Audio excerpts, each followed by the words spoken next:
मेरा नाम अंजू है। दतिया के पास एक कस्बे में रहती हूँ। उसी वक्त मेरी उम्र 30 साल थी। मेरी एक बेटी थी जिसकी उम्र 10 साल थी और मेरी पति का नाम मुकेश था जो कि ऑटो चलाता था। मेरे पति को हमेशा से ही बेटे की बहुत ख्वाहिश थी। मेरी बेटी इस दुनिया में आई तो डॉक्टर ने कह दिया था कि इसके बाद दोबारा कभी माँ नहीं बन सकती। बच्चों की और माँ की जान बच गई, यही काफ़ी है। मेरे पति ने सबके सामने कह दिया था कि अब वह दोनों भी मेरे किसी काम की नहीं है। मैंने इसलिए शादी कम उम्र में की थी कि जल्दी से मेरा बेटा पैदा हो जाएगा तो मेरे साथ खड़ा हो जाएगा, क्योंकि मेरा तो कोई सगा भाई भी नहीं था। इसलिए इस औरत ने तो मेरी सारी उम्मीद ही तोड़ दी। अब मैं इससे छुटकारा पाकर जल्दी से दूसरी शादी करूंगा। 13 साल हो गए थे। मेरे पति ने मुझे अभी तक नहीं छोड़ा। ही किसी से दिल लगी इसलिए नहीं है कि वह मेरे साथ बहुत ही ज़्यादा वफादार था, इसलिए क्योंकि उसे पता था कि उसे अब कोई भी अपनी बेटी का रिश्ता नहीं देगा। वह पूरे मोहल्ले में रिश्तेदारी में एक लापरवाह इंसान मशहूर था। अब उसने अपना ऑटो भी बेच दिया था। मैं घर में सिलाई किया करती थी और चलाती थी। कभी कभी वह कहीं से थोड़े पैसे ले आता था, लेकिन वैसे सबको ही पता था कि उसकी कोई पक्की कमाई नहीं थी। जाहिर है कि अगर कोई अपनी बेटी देगा तो कमाई तो ज़रूर पूछेगा और साथ में ही भी अब दिखेगा कि पहली पत्नी से तलाक क्यों लिया है। इधर अब मेरी बेटी भी मेरे कर की जितनी होती जा रही थी, जिसका नाम मैंने तनु रखा था। बहुत ही ज़्यादा सुंदर, खूबसूरत, दुबली पतली थी और यह बड़ी ही अजीब बात थी कि हमारे खानदान में पहली लड़की थी जिसका रंग भी बहुत ज़्यादा गोरा था।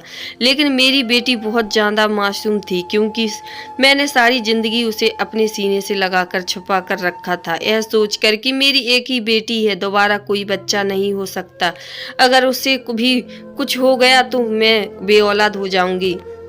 इसलिए मैंने उसे सारी ज़िंदगी ज़रूरत से ज़्यादा ही लाड़ प्यार से पाल रखा था। उसका नुकसान हुआ था कि वह ज़रूर से ज़्यादा ही मासूम थी। उसे किसी बात का पता ही नहीं था। मैं उसको लड़कियों के साथ खेलने जाने के लिए भी नहीं छोड़ती थी। इस तरह उसे किसी की दोस्ती नहीं हुई और उसने मोहल्ले की लड़कियों के साथ ज़्यादा वक्त नहीं गुजारा। मैं उसे शादियों में भी नहीं लेकर जाती थी। इसके अलावा हम गरीबी का और कौन सा आना जाना होता है। लेकिन मैं सोचती रहती थी कि मैं उसके साथ हूँ, सारी ज़िंदगी उसका ख्याल रखूंगी। मैं तो उसे बाहर की खबरें से बचा कर रख रही थी। मुझे क्या पता कि कभी कभी खतरे अंदर भी होते हैं। खैर ही तू लंबी बात है। जब मेरी बेटी थोड़ी जवान हो गई तो मेरे पति ने उसे बहुत ज़्यादा प्यार करना शुरू कर दिया, जबकि सारी ज़िंदगी उसे धुतकारते रहा। कहता था कि तेरी वजह से अपनी माँ को बाज बना दिया, मेरी बच्ची इस दुनिया में आने से रह गए, नहीं तो मुझे बेटियाँ पैदा करनी थी। यह सब तो किस्मत का खेल था। मैं कहती कि इसमें मेरी बेटी का कोई कसूर नहीं था, लेकिन अभी तक वह मेरी बेटी से नफरत करता था, उसे ताने देता था, साथ ही कहीं लेकर नहीं जाता, उसे अपनी बेटी नहीं मानता था, उसके सर पर प्यार से कभी हाथ भी नहीं रखता था। लेकिन आज तुम्हें सामने मंजर देखकर हैरान रह गई। वह मेरी बेटी को अपने पास बैठाकर उससे बहुत प्यार से बात कर रहा था। वह कह रहा था कि तुम्हारे लिए क्या लेकर आऊं, 3-4 दिन के लिए शहर जा रहा हूँ। मेरी बेटी भी हैरान नजर आ रही थी। उसने कोई चीज बता दी और उठकर अपने कमरे में चली गई। मैं अपने पति से कहा कि क्या बात है, आजकल बहुत प्यार आ रहा है बेटी पर, तो कहने लगा कि बस अब मैं बूढ़ा हो गया हूँ और मुझे एहसास हो गया है कि हमारे बुढ़ापे का सहारा है। मैं तो यही सोचता था कि बेटों से वंश बढ़ जाएगा, लेकिन अगर यही मेरे नसीब में ही है नहीं है तो मैं क्या कर सकता हूँ। मैं तेरे साथ नहीं, ऊपर वाले के साथ जिद लगाई थी और ईश्वर के साथ जिद नहीं लगानी चाहिए। अभी यह मेरी बेटी है और मैं इसके बहुत ज़्यादा प्यार करूँगा। यह सुनकर मेरी आंखों में आंसू आ गए। चलो, इस इंसान को समझ तो आ गया और मैंने उससे कहा कि अब तो बेटी जवान हो रही है, अब 2-4 साल में इसकी शादी हो जाएगी और फिर हमारी बेटी हमें छोड़कर अपने ससुराल चली जाएगी। लेकिन तुमने इतने साल बर्बाद कर दिए। इतनी प्यारी बच्ची थी हमारी, जब छोटी सी कैसे भाग भाग कर तुम्हारे पीछे पीछे जाती थी, तुम्हें पापा पापा कहती, और तुमने उसे कभी नहीं खिलाया। इस बात पर मेरे पति की आंखें में आंसू आ गए। उसने कहा कि मैं बाकी काफ़ी सारा वक्त बर्बाद कर चुका हूँ, लेकिन अभी भी डर नहीं हुआ। जब बेटी बहुत छोटी थी तो मैं उसको उसके पिता के साथ नहीं छोड़ती थी, यह सोचकर कि आदमी किसी दिन गुस्सा आए और बेटी को जान से ना मार डाले। लेकिन मुझे यकीन हो गया था कि इसके दिल में बाकी प्यार जाग गया है। आखिर उसका पिता था, कोई सौतेला नहीं। हमारे दिन इसी तरह गुजरने लगे और इस दिन दोनों बाप बेटी बहुत ही ज़्यादा करीब आ गए, जो एक दूसरे के साथ नहीं गुजारे थे आज तक वह गुजारे रहे थे। वह मेरी बेटी को अपने साथ बाजार भी ले जाता, उसके लिए तो फिर भी लेकर आता, और खाने पीने की कोई ना कोई चीज़ जरूर लेकर आता था। मुझे आजकल एक जगह नौकरी मिल गई थी, एक सेंटर था जहां पर जाकर मैं कपड़ों की सिलाई किया करती थी, और एक सूट के साथ काफ़ी अच्छे पैसे बच जाते थे। मैं घर कपड़े सिलाई करती थी तो घर के कामों में लग जाती, लेकिन वहां पर जाती तो दिमाग सिर्फ काम की तरफ ही लगा रहता था। पहले मैंने एक काम करने से इनकार कर दिया था, लेकिन अब सोचा कि मेरे पति देव खाली ही हो तो मेरी बेटी का ख्याल रखने के लिए जवान बच्ची को घर में अकेला छोड़कर नहीं जा सकती थी। लेकिन आजकल घर के हालात कुछ और ही थे, इसलिए मैंने सोचा कि मैं कम कर लेती हूँ, और मैं यह काम करने के लिए रोज जाती थी। शाम को जब वापस आती तो मेरी बेटी मुझे खुशी खुशी बताती कि आज पापा ने मुझे यह चीज़ ला कर दी। वह मेरे लिए सूट लेकर आए और हम शेयर करने गए। अभी भी खाए, आइसक्रीम भी खाई। लेकिन कुछ दिनों में मेरी बेटी मुझसे यह सब बातें नहीं बता रही थी, बल्कि कहीं खोई हुई थी। मैंने कहा कि क्यों आजकल पापा के साथ बाहर नहीं जाती हो, तो कहने लगी फिर मुझे क्यों नहीं बताती, तो पूरा दिन क्या किया तुम दोनों, तो मजे हैं, मुझे बताया तो करो, कम से कम मैं सुनकर ही खुश हो जाया करूँ। मैं अपनी बेटी से मुस्कुराकर बात कर रही थी क्योंकि मैं उसके लिए खुश थी, लेकिन वह बिल्कुल भी खुश नजर नहीं आ रही थी। फिर बेटी बीमार रहने लगी। कभी कहती मेरी कमर में दर्द है तो कभी कहती मेरी टांगों में दर्द है। मुझे समझ नहीं आ रहा था उसके साथ क्या हो रहा है। एक डॉक्टर हमारे पुराने गांव में, उस पूरे गांव में उससे बात की तो उसने कहा कि बच्ची जवान हो रही है, इसलिए यह सब कुछ हो जाता है। तुम ज़्यादा फिक्र मत करो, जब इसी दर्द हो तो दर्द की गोली दे दिया करो, इसकी केयर करो और दूध वगैरह दिया करो तो ठीक हो जाएगी। मैंने कहा कि ठीक है। मैंने उसे बात पर ज़्यादा ध्यान नहीं दिया। और अजीब बात यह भी थी कि आजकल मेरा पति वैसे तो बहुत खुश था, उसका मूड भी बहुत अच्छा था। काफ़ी दिनों से उसने मेरे साथ झगड़ा भी नहीं किया था, घर में पैसे भी लेकर आ रहा था, लेकिन मुझसे दूर दूर भाग रहा था। हमारी कौन सी अभी इतनी उम्र हुई थी, और अगर वह इतना ही खुश था तो मैं थोड़ी सी मोहब्बत मेरे लिए भी तो बांट सकता। सारी जिंदगी तो मेरे साथ लड़ता ही रहता था, लेकिन अब वह मुझसे ऐसी दूरी भाग रहा था जैसे मैं उसके लिए घर ही की नहीं। थोड़ी हैरान थी, इसलिए मेरे इतने काम थे कि मेरे पास कुछ और सोचने और करने के लिए वक्त ही नहीं था। एक दिन मैंने अपने पति को कहा कि अपनी बेटी के लिए कोई रिश्ता देखते हैं। उसने कहा कि अभी से, तो मैंने कहा कि रिश्ता होते हुए भी तो 2 साल लग ही जाएंगे, और शादी तो जवानी में ही होनी चाहिए। हमने कौन सा इससे नौकरी करवानी है, जब कुछ नहीं करवाना तो शादी ही करवा देते हैं। मेरे पति ने कहा कि नहीं अभी तो यह बहुत छोटी है, मैं तो इसकी शादी 22 साल की उम्र तक ही करूँगा। यह साल 22 साल की हो जाती है, मैं इसकी शादी नहीं करूँगा। मैंने कहा कि 22 साल तो बहुत ज़्यादा है, 20 साल सही है। तो उसने कहा कि नहीं, जब तक समझदार ना हो जाएगी उसकी शादी नहीं करनी चाहिए, इससे पहले उसकी शादी करना जुल्म होता है। मैंने कहा कि काश मेरे बारे में भी कोई ऐसा ही सोच लेता, मुझे पर भी 18 की उम्र में ही जुल्म करना शुरू कर दिया था। उसने कहा कि हम तो अनपढ़ जाहिल लोग थे, हमें किसी बात का पता नहीं, कोई समझाने वाला भी नहीं था। हमारी माँ बाप भी हमारी तरह ही थे, लेकिन अब हमने दुनिया देख ली तो अब हम भी ऐसा फैसला नहीं करेंगे। और फिर हमारी एक ही तो बेटी है। मेरे पति ने यह बात बड़ी प्यार से की थी, वरना सारी जिंदगी इस बात को उसने मेरे लिए ताना ही बनाया था कि एक ही बेटी पैदा कर पाए। उसके बाद बाज हो गई। क्या करूं मैं इसका? यह कोई मेरी नस्ल थोड़ी बढ़ाएगी, मेरा खर्चा करवा कर अपने ही घर चली जाएगी। बहुत दिल दुखाया था मेरे पति ने, लेकिन मैंने उसे फिर भी माफ कर दिया था, यह सोचकर कि वह मेरी बेटी का बाप है। लेकिन मुझे यह नहीं पता था कि एक दिन वह कुछ ऐसा कर बैठेगी कि मैं उसे माफ नहीं कर पाऊंगी। एक दिन मुझे मेरी बेटी की तबीयत ही कुछ ठीक नहीं लग रही थी। फिर ऐसा हुआ कि वह दोपहर तक बेहोश हो गई। मैं उसी डॉक्टर के पास ले गई तो डॉक्टर ने ऐसी बात बताई कि सुनकर मैं हैरान हो गई। ऐसी बिल्कुल भी नहीं है।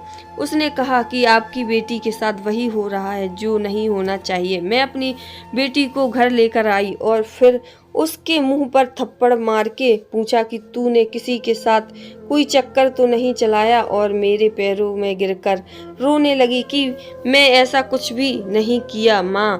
उसने मुझे ऐसी बात बताई कि आज ऐसा लगा कि जैसे आसमान मेरे सर पर गिर गया हो, मेरे पैरों के नीचे जमीन ही ना हो। मुझे लग रहे मेरी आंखें भर गईं। मैं अपने आप को कमरे में बंद कर लिया और 4-5 घंटे के बाद बाहर निकली और बेटी से पूछा कि यह झूठ तो नहीं बोल रही। उसने कहा कि सच बोल रही हूँ माँ, मेरी बात का यकीन कीजिए। फिर रात को मेरे पति ने ऐसा मंजर देखा कि वह हैरान रह गए। मैंने अपनी बेटी को अपने कमरे में सुलाना शुरू कर दिया। मेरे पति ने कहा कि उसको यहाँ क्यों सुलाया है, इसका तो अपना कमरा है। मैंने कहा कि अब मैं यहीं सोया करेगी। उसने कहा कि फिर मैं कहाँ जाऊँ? मैंने उससे कहा, पति ने कहा कि तुझे क्या हो गया है, तूने अपना मुंह क्यों बना कर रखा है? मैंने कहा कि मैं मुंह नहीं बनाया, मैं अपनी बेटी को गले लगाकर ही सोऊंगी। और अभी भी मेरी आंखों से आंसू निकल रहे थे। अगले दिन मैंने काम पर जाना भी छोड़ दिया और फिर से घर में ही कपड़े सीने लगी। मेरे पति ने कहा कि काम पर क्यों नहीं जा रही? तो मैंने कहा कि काम छोड़ दिया है। मेरी इस बात पर वह बहुत हैरान हो गया।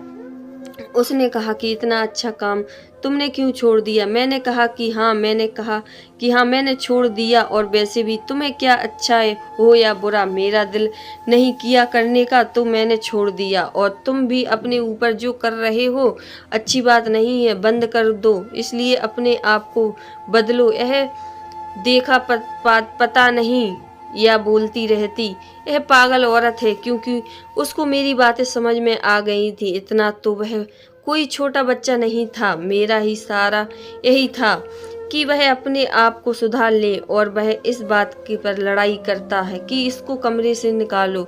मैं अपने पति से कहा कि मुझे कोई ज़रूरत नहीं है तुम्हारी, और वैसे भी तुम्हारा मेरे बगैर गुजर होता है, तो अब क्या है? उसने कहा कि पत्नी हो तुम मेरी, मुझे तुम्हारी ज़रूरत है। मैंने कहा कि मुझे तुम्हारी ज़रूरत नहीं है, मेरी बेटी मेरे साथ ही सोएगी। अगर तुमको कोई परेशानी है तो फिर मैं अपनी बेटी के कमरे में चली जाती हूँ। लेकिन उस कमरे के अंदर दरवाज़ा नहीं था, इसलिए मैं वहाँ नहीं जाना चाहती थी।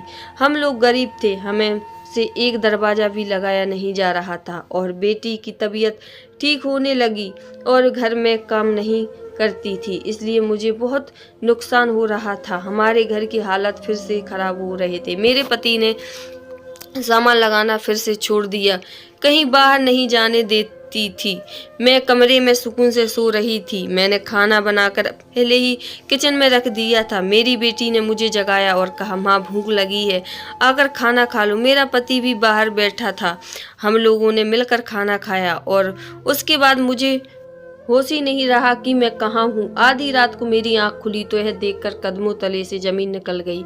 मेरी बेटी तो मेरे पास नहीं थी। मैं फौरन उठी और बाथरूम की तरफ गई कि शायद वह बाथरूम में होगी, लेकिन वहाँ पर भी नहीं थी। इसके बाद मैंने ऐसा मंजर देखा कि मेरे कदमों के नीचे जमीन निकल गई। मेरी बेटी अपने कमरे में सो रही थी और मेरा पति चारपाई पर बैठा था। मैं इस पल देखती रह गई। उसने कहा, क्यों पागलों की तरह घूर रही? उसने कहा कि जाकर सो जा, चल यहाँ से। जो उसने खाने से नींद की दवाई मिलाई थी, वरना मुझे कभी भी ऐसी बेहोश वाली नींद नहीं आती थी। मुझे पता ही नहीं चला कि मेरी बेटी कब उठकर गई। सुबह मेरी बेटी को बुखार था और उसको होश ही नहीं आ रहा था। मैं बहुत ज़्यादा परेशान थी। एक मोहल्लेदार औरत को उसके पास बिठाया और दिल से एक फैसला कर लिया। मैं मोहल्ले में गई और एक दुकान से फावड़ा ले आई। रात को पूरे मोहल्ले की बिजली खराब थी, लेकिन सर्दियां थी इसलिए सब लोग सुकून से सो रहे थे। हर तरफ सन्नाटा, खामोशी हुई थी। तो मेरी आंख जल्दी से खुल गई और मैं अपने काम में व्यस्त थी। लेकिन अचानक दरवाजे की कुंडी बाजी बजने का अंदर ऐसा लगता था कि जैसे वह कोई पुलिस वाला हो या फिर कोई डाकू। बहुत ही बुरी तरह से कुंडी बजा रहा था। मैं घबरा गई और मैंने फैसला कर लिया कि मैं दरवाज़ा नहीं खोलूंगी। मेरी बेटी भी उठ गई और मैंने उससे कहा कि माँ, क्या हो रहा है और आप क्या कर रही हो? यह आंगन क्यों खोद पड़ा है? पापा कहाँ हैं? मैंने कहा कि उस आदमी को पापा कहने की ज़रूरत नहीं है। मेरी बेटी ने मुझे देखा तो उसके मुंह से चीख निकल गई। उसने कहा कि कपड़ों पर क्या है लगा हुआ है? मैंने कहा कि पागल, यह तो बाथरूम में गिर गई थी, इसलिए कई जगह चोट लग गई हैं और यही वजह से मेरे कपड़ों पर यह सब लगा है। तुम घबराओ नहीं, मैं तेरी माँ हूँ ना। मैंने सब कुछ ठीक कर दिया। लेकिन वह बार बार कुंडी बज रही थी। उसने कहा कि दरवाजा पर कौन है और यह हमारे घर का दरवाजा क्यों तोड़ रहे हैं? मैंने कहा कि अपना सामान उठाओ और बगल वाली आंटी के घर चली जाओ, वहाँ पर ही रहना जब तक कि मैं तुझे लेने के लिए नहीं आती। वह बहुत घबरा गई और मैंने उसका थोड़ा बहुत सामान पैक कर दिया और बगल वाली के घर भेज दिया। और मेरी बहुत अच्छी सहेली थी। मैंने सहेली से अपने सारे जीवन और जमा किए हुए सारे पैसे दे दिए। मैंने कहा कि जब तक मेरी बेटी तुम्हारे पास है, इसका बहुत ज़्यादा ख्याल रखना और ज़रूरत पड़ने पर कुछ दिनों के लिए इसे दूर भेजना और इसको यहाँ से लेकर चली जाओ। और तू हमेशा कहती थी कि ना, यह तुझे अपने बेटे के लिए बहुत पसंद है, तो इसे अपनी बहू बनाकर बस रखना। मेरी सहेली को सब कुछ पता था कि मैं क्या किया है। सच्ची सहेली होने की वजह से वह मुझे यह वादा करके गई कि मेरी बेटी को बहुत अच्छे से ध्यान रखेगी, अपनी औलाद से ज़्यादा। और अब मेरी बेटी उसके हवाले थी। मेरे पास खोने के लिए कुछ भी नहीं था। मैं घर में बिल्कुल अकेली थी। लोग बार बार कह रहे थे कि बहन दरवाज़ा खोलो, नहीं तो हम दरवाज़ा तोड़ देंगे। और जब मैं दरवाज़ा नहीं खोला तो उन्होंने दरवाज़ा तोड़ने की तैयारी कर ली। मैं डरी हुई थी। जिसका डर था वह तो पहले ही हो चुका था। मैंने अपने आंसू साफ कर लिए। कुछ देर के लिए दरवाज़ा टूट गया। देर बाद दरवाज़ा टूट गया।